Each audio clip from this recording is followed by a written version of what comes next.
누가복음 9장 51절부터 마지막 절까지입니다. 이제 누가복음의 새로운 단락이 오늘 이 본문 51절부터 시작을 합니다. 누가복음이 총 24장으로 되어 있는데 이 9장 51절서부터 19장 10절까지 꽤 긴 그런 내용이죠. 여기까지가 하나의 문단이에요. 그리고 이제 19장 11절서부터 새로운 문단이 시작되는데 요 문단을 나누는 그 기준이라고 할까요? 이게 이제 주로 길을 따라가는 그 여행하고 관계가 됩니다. 누가복음 특히 여행, 여행이라니까 오늘 우리 사진 찍으러 다니고 어디 구경 다니고 하는 그런 여행이 아니라 예수 그리스도께서 예루살렘을 향하여 가는 그 여정길을 쭉 기록을 하는 것이 오늘 이 본문서부터 19장 10절이에요. 그리고 이제 19장 10절 이하에 가보면 이제 11절서부터는 새로운 문단이 예루살렘에 가까이 오셨고 예루살렘에 들어가시고 그리고 성을 보시고 또 성전을 가리키시며 이렇게 이제 이야기들이 쭉 예수님의 그 발자취를 따라서 기록을 해요. 이 누가복음이 굉장히 특이한 기록법을 가지고 있죠. 마태복음은 그렇게 기록하지 않습니다. 마태복음 그런 것이 없다가 어느 순간 갑자기 마태복음 21장에서 예루살렘에 들어가시는 그런 내용이고 그런데 이 누가복음은 이 길 이야기를 상당히 중요하게 이야기를 합니다. 그리고 우리가 며칠 전에 봤던 너희는 나를 누구라 하느냐 이게 이제 기점이 돼가지고 십자가 이야기를 하고 그 전에는 많은 기적들을 일으키다가 이제 오늘 본문서부터는 주로 예루살렘을 향하여 가는데 그 포인트가 주로 가르치심이에요. 기적을 많이 일으키시지 않습니다. 가르치심인데 이 누가복음의 이 가르치심은 주로 이제 비유로 가르치세요.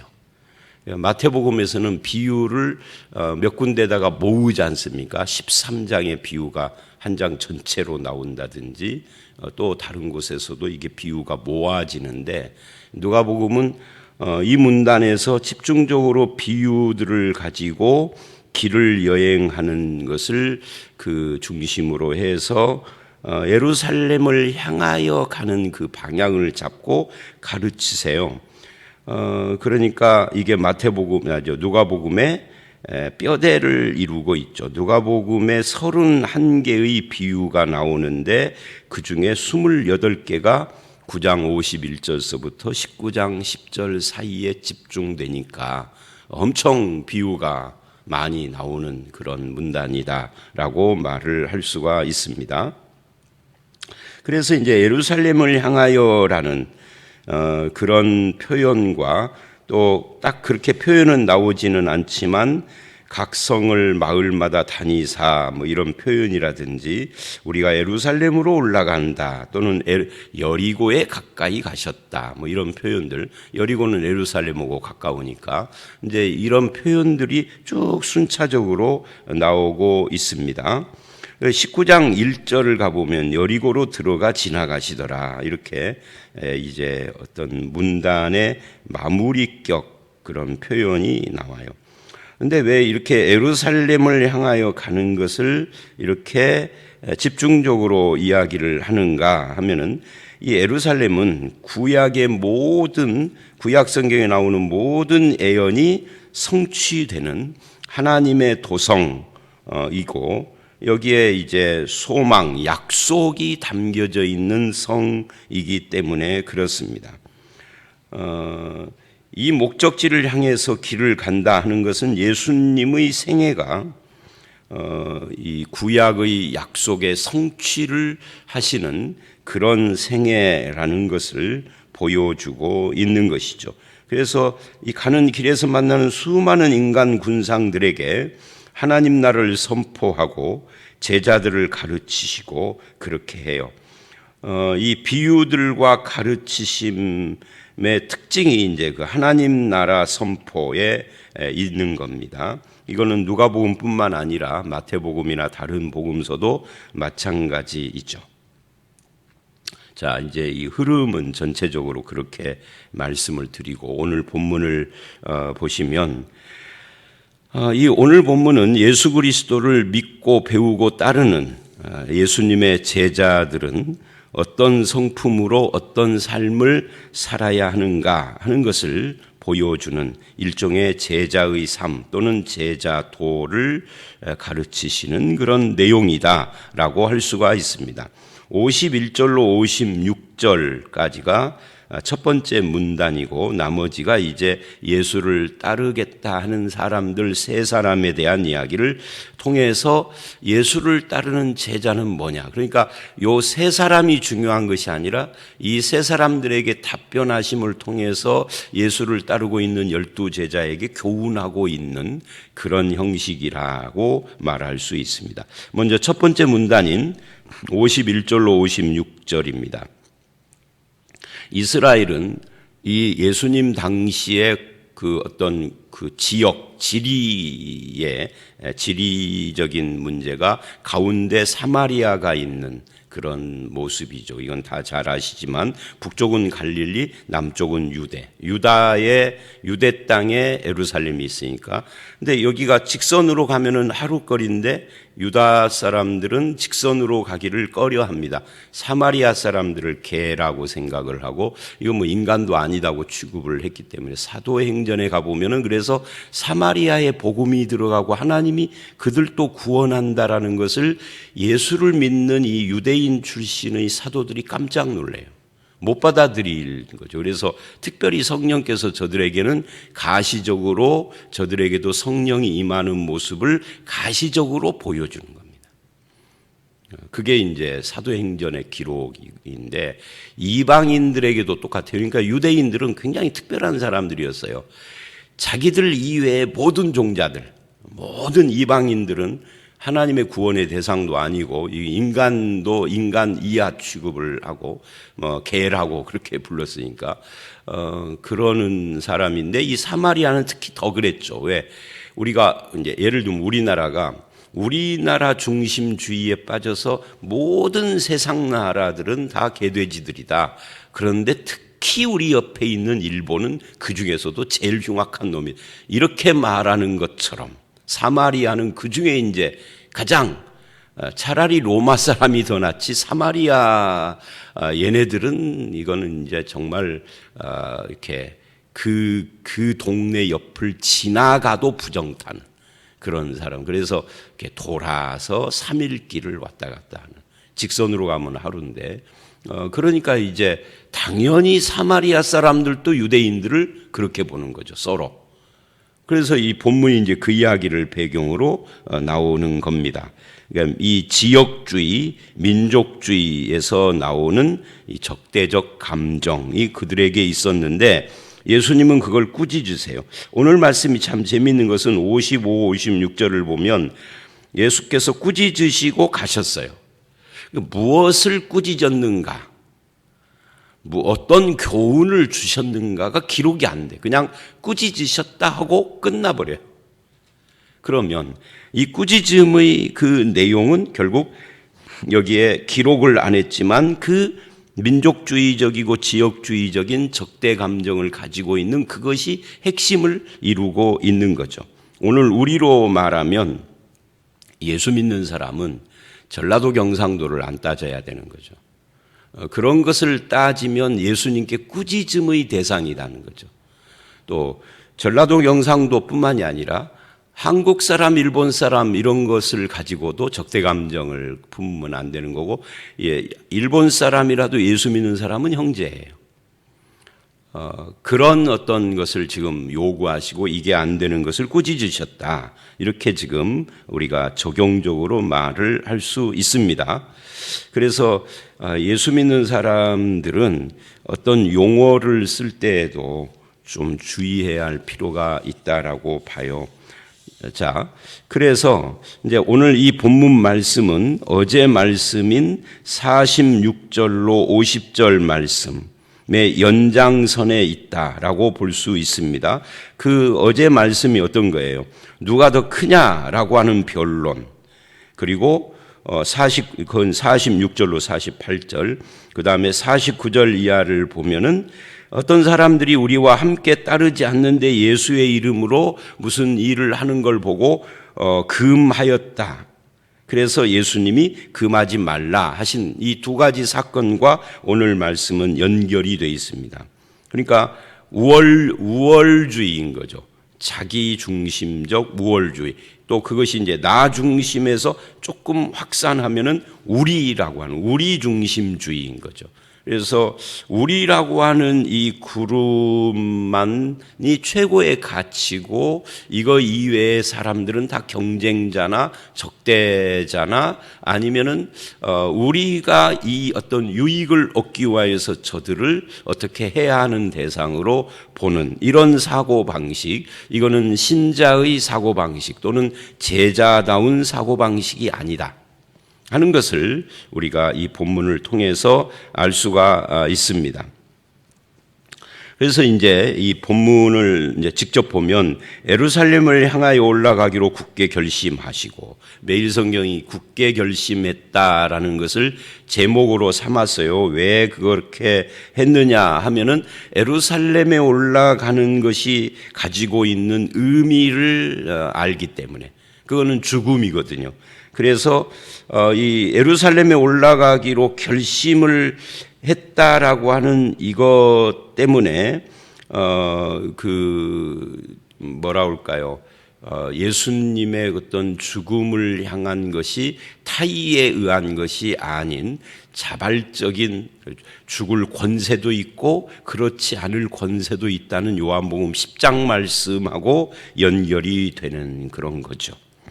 그래서 이제 가는데 제자들이 갑자기 사마리아 한 마을을 향하여 들어갈 때 거기 53절 예루살렘을 향하여 가시기 때문에 그들이 누구냐면 제자들이 아니라 사마리아 동네 사람들이죠. 받아들이지 아니하는지라. 이 받아들이지 않는다는 말은 예수님의 예루살렘 가는 것을 싫어한다 이 말이 아니라 너네들 평상시 하던 대로 우리 동네 앞으로 지나가지 말고 돌아서 가라. 예루살렘을 가려면 저 요단강 건너서 돌아서 가라. 왜 우리 마을을 지나가느냐라고 했다 하는 거죠. 그때 야고보와 요한이 이것을 보고, 여기 참 이 야고보와 요한 할 때 요한이 어제 말씀 49절에도 요한이 여짜오되 했죠. 그런데 그 요한이 또 등장을 한 겁니다. 이걸 보면 이제 그 내용을 이야기하기 전에 인간이라는 것이 참 그 교훈을 받거나 자기의 잘못된 그런 생각이나 행동을 고치는 것이 굉장히 어려운 존재다 하는 것을 배우게 됩니다. 바로 앞에서 예수님께서 금하지 말아라 하고 교훈을 주세요. 너희를 반대하지 않는다면 우리를 위하는 자니까 금하지 말아라 했는데 그거하고 유사한 이야기를 54절에 요한이 또 하는 걸 보면 못 배웠다는 거죠. 앞서 말씀으로 배움이 안 됐다 하는 것을 보여주고 있는 겁니다. 그 내용이 뭐예요? 저렇게 우리를 반대하고 막으니, 그러니까 예수님께서 너희를 반대하지 않는 자는 너희를 위한 자다 그랬는데 여기서는 반대를 하니까 그러면 우리 편 아니다 이제 이렇게 생각을 했겠죠. 그러니까 배움이 안 된 거예요. 예수님이 말하는 의도를 적용을 잘 못한 거죠. 그래서 불을 명하여 하늘로부터 내려 저들을 멸하라 하기를 원하시나이까. 자, 이 말씀이 이게 참 재미있는 말씀이에요. 왜 재미있느냐면 이 말씀은 구약 성경 열왕기 하에 근거를 두고 있는, 하늘에서 엘리야가 불을 이야기를 하자 하늘에서 불이 불이 떨어져서 아하시아가 보낸 군대를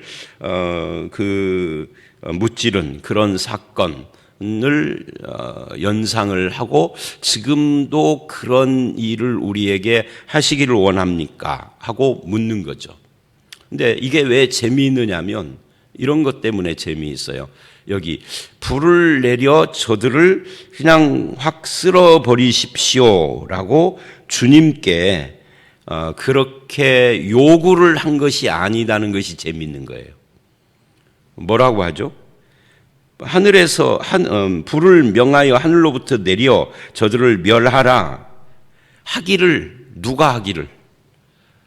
예수님이 아니고 자기가 하기를, 자기들이 하기를. 이게 이제 재밌는 부분이죠. 우리가 어제 말씀에서도 변화산 어제 말씀인가요? 어제 말씀이 아니죠. 어제 말씀에 변화산 체험을 하고 밑으로 내려왔을 때 제자들의 태도, 아래 있는 제자들이 예수님과 상관없이 자기들이 무엇인가를 귀신을 쫓아내고 병을 고치고를 해보려고 했지만 그건 착각이었다라고 하는 것을 봤던 것처럼 아직도 제자들은 그 범주에서 못 벗어나고 있는 거죠. 자기들이 하늘에서 불을 내려 저들을 멸할 수 있을 것이다라고 생각을 하고 있다라는 것이 이게 재미있다는 거예요. 사실은 12제자가 됐던 그 12명 중에 조금 더 특출한 베드로, 야고보, 요한, 여기서는 그 중에 베드로 빼고 야고보, 요한인데 조금 더 특출한 지위에 있던 인간은 똑같습니다. 뭐가 똑같죠? 피조물이라는. 인간은 피조물이기 때문에 어떤 능력도 인간이 할 수 있는 건 하나도 없습니다. 그러니까 조금 더 심하다기보다는 조금 더 나가서 이야기를 하면 베드로나 여기서 말하는 노재석이나 같은 거죠. 하나님 앞에서 피조물이라는 것은. 별 볼 일 없기는 똑같은 겁니다. 아니 조금 더 심한, 이건 심한 이야기를 한번 해볼까요? 문재인이나 노재석이나 인간은 똑같은 거예요. 하나님 앞에서. 대통령이라고 해서 용 빼는 재주가 있는 거 아니에요. 그냥 똑같은 거예요. 그냥 그저 성경적 표현으로, 이사야 표현으로 말하면 버러지 같은 존재들인 거죠. 근데 이제 너무 지나치게 인간 스스로를 비하하는 그런 표현을 하는 것이 좀 그래서 평상시에 잘 안 쓰지만 우리가 기도할 때 그러잖아요. 버러지 같은 우리를. 요즘 사람들은 그 이야기 잘 안 해요. 먹고 살 많으니까. 근데 먹고 사는 것이 힘들었던 8, 90년대까지는 버러지 같은 인간이라는 그런 기도 내용을 참 많이 썼어요. 듣기는 좀 안 좋죠. 근데 피조물은 똑같은 거예요. 여기서 벗어날 수 없어요. 여기서 벗어나는 것은 다 교만이에요. 하나님이 극도로 싫어하는 거죠. 그러니까 하늘에서 불을 내린다면 그건 하나님이 하시는 거고, 누구를 멸한다면 그것도 하나님이 하시는 것이고, 누구를 구원한다면 그것도 하나님이 하시는 것이죠. 그죠? 무엇을 고친다면 그것도 하나님이 하시는 거예요.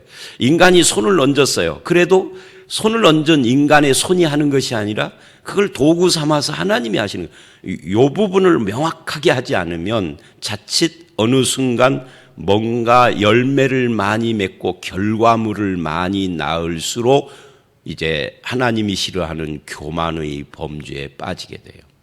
그래서 이런 부분을 아주 극도로 주의해야 할 필요가 있습니다. 인간이 할 수 있는 것은 없습니다.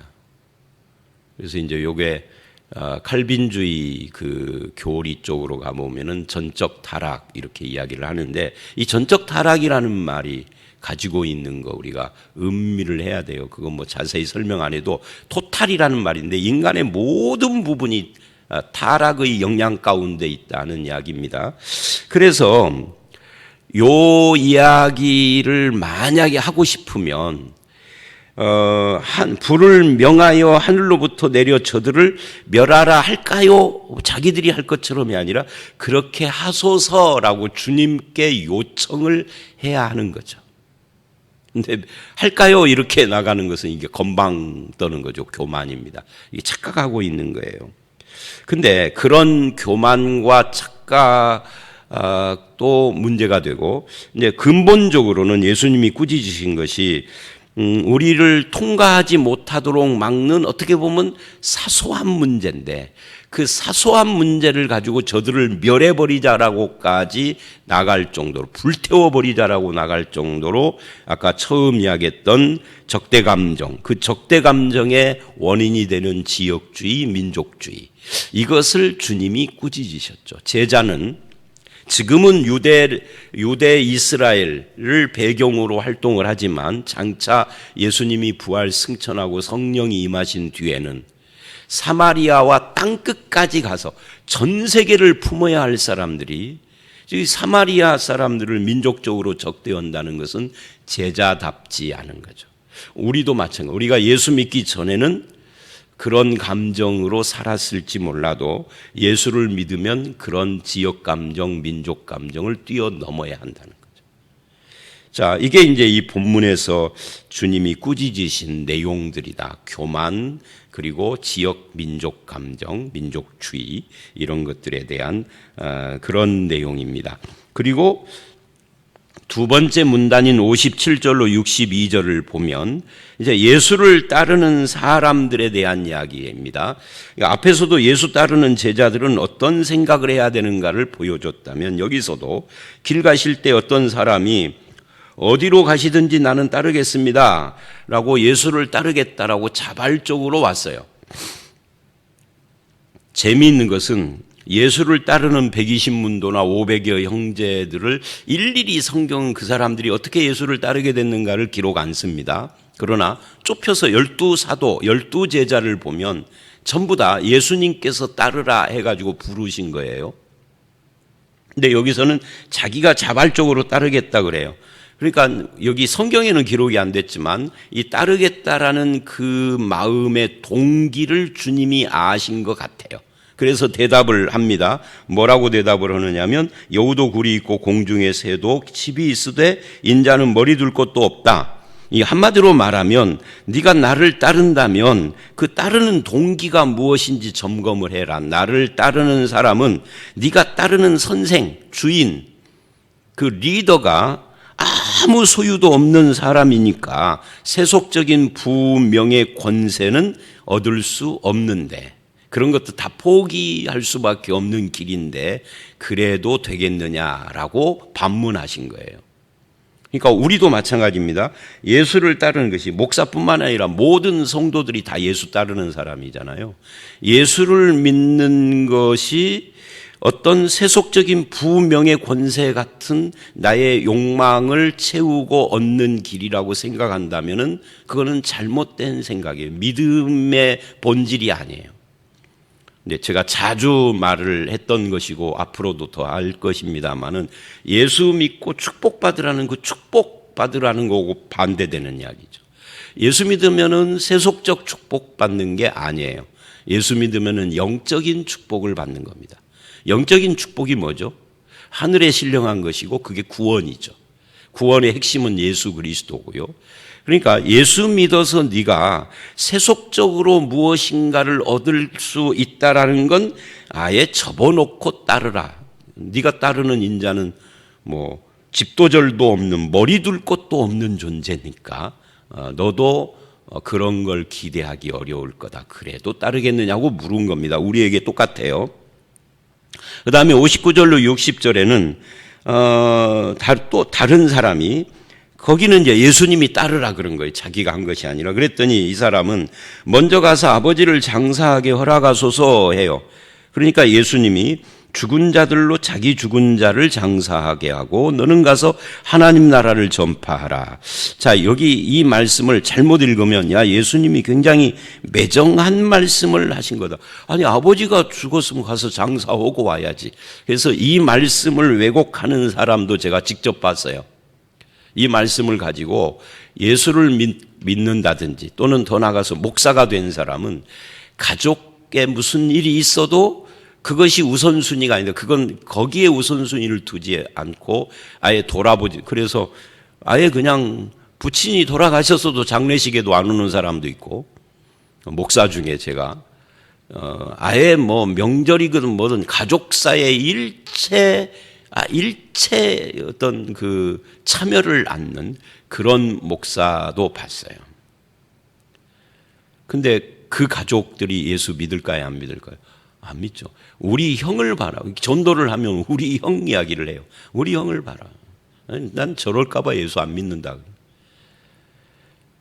이 말씀 왜곡한 거죠. 오해한 거예요. 이 말씀이 말하고 있는 것은 아까는 57, 8절은 동기에 대한 이야기고 세속적 축복, 그 다음에 59, 60절은 우선순위에 대한 이야기입니다. 지금 이 본문이 말하는 죽은 자들로 자기 죽은 자들, 이것은 아버지가 죽었다 그 말이 아니에요. 아버지가 지금 이 사람은요, 아버지가 멀쩡한데 아버지 죽은 뒤에 따르겠습니다. 아니 이게 10년 뒤에 따른다는 건지 20년 뒤에 따르겠다는지 애매한 이야기입니다. 그래서 우선순위를 분명히 해라 그런 이야기예요. 여러분 우선순위를 분명히 하면 삶에 뭐가 생길까요? 분별력이 생기죠. 우선순위가 분명하면. 근데 우선순위가 애매하면 분별력이 안 생겨요. 늘 선택의 순간에 망설이고 희미해지는 겁니다. 그래서 이걸 분명히 해라. 그 다음에 마지막 61, 62절에 보면 주여 내가 주를 따르겠나이다 하고 또 다른 사람이 말을 했어요. 그런데 내 가족을 작별하게 허락하소서라고 그래요. 뭐 작별하는 것이야 뭐 문제가 될 것 없죠. 근데 그런 말씀에 대해서 그걸 기회로 해서 주님이 교훈을 하시는 거죠. 이 사람은 가족 작별을 하지 말라. 인사도 하지 말라 그 말이 아니라 뭐라고 하죠? 충성에 대한 교훈을 하는 겁니다. 그게 뭐예요? 쟁기를 잡고 뒤돌아보는 자는 하나님 나라에 합당치 않다. 여러분 쟁기질 해보셨어요? 저는 못 해봤는데 쟁기 구경이야 실컷 했죠. 근데 쟁기질을 할 때 특징이 있습니다. 그 쟁기질을 어떻게 하면은 잘합니까? 뭐 쟁기질을 하다 보면은요 삐뚤삐뚤 막 하거든요. 이게 이제 초짜가 그러는 거죠.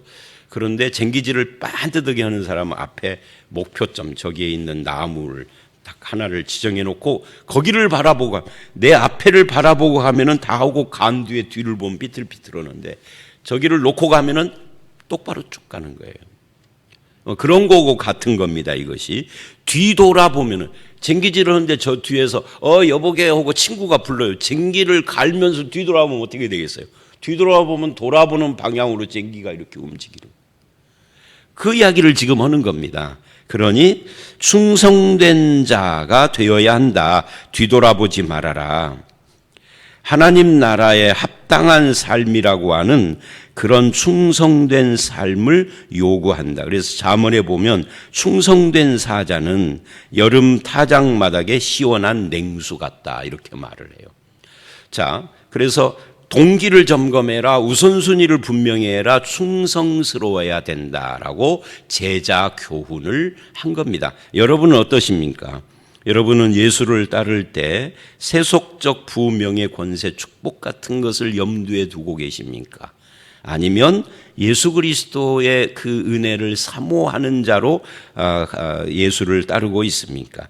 여러분의 예수 믿는 이 신앙의 우선순위는 확고하고 충성심은 변하지 않습니까? 이런 것을 묻고 있습니다. 거기에 얹어서 민족주의, 지역감정 이런 것들도 다 타파하고 뛰어넘어서 예수 안에서 사람을 품는 그런 모습이 예수 따르는 제자의 모습이라면 저와 여러분도 그런 삶을 살아가는 그런 성도가 되시기를 주의 이름으로 축원합니다. 함께 기도하겠습니다. 아버지 하나님, 야고보와 요한이 하늘에서 불을 내려 저들을 멸할까요? 라고 자기들을 능력 있는 어떤 존재로 착각하는 것을 봤습니다. 오늘 우리도 그런 착각에 빠질 때가 있습니다. 내가 하는 것이 아니고 사람이 하는 것이 아니라 능력도 주님의 것이요 구원도 주님이 하시고 심판도 주님이 하시는 것인데 우리가 주님을 잊을 때가 있습니다.